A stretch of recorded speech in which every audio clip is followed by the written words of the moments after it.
2024 সালের এটাই আমার লাস্ট ভিডিও। আর সবাই তো বাহিরে পার্টি নিয়ে ব্যস্ত, আমি তো বাসায় থাকব। তার জন্য ফ্রিজে দেশি মুরগি ছিল, ভাবলাম যে নতুন আলু দিয়ে একটু ঝোল করে রান্না করব। আজকে রান্নার স্টাইল হবে আমার শাশুড়ি মার রান্নার স্টাইল। তার রান্না আমার কাছে অনেক ভালো লাগে। 6 থেকে 7 বার হালকা পানি দিয়ে কষিয়ে কষিয়ে একদম সুন্দরভাবে রান্না করে ফেলে। ঝোল করলেও করা যায়, ভুনাটাও রাখা যায়, বাট আজকে আমি ঝোল করব।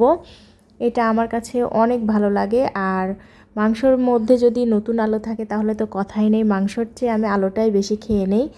আর সবাইকে হ্যাপি নিউ ইয়ার। সবার নতুন বছর ভালো কাটুক, সুস্থভাবে কাটুক, সবার মনের আশা পূরণ হোক। তারপরে খেয়ে দিয়ে আমরা চলে যাই ছাদে।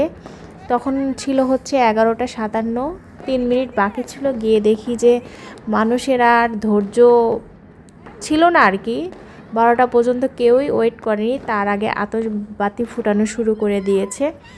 আর আমরা খুব এনজয় করতেছিলাম আমাদের ছাদ থেকে। আমরা যেহেতু গভর্নমেন্ট কোয়ার্টারে থাকি, আমাদের এখানে কেউ এগুলা ফুটায়নি, বাট আমরা পাশের বিল্ডিং থেকে যেগুলো ফুটানো হচ্ছিল ওইগুলোই এনজয় করতেছিলাম।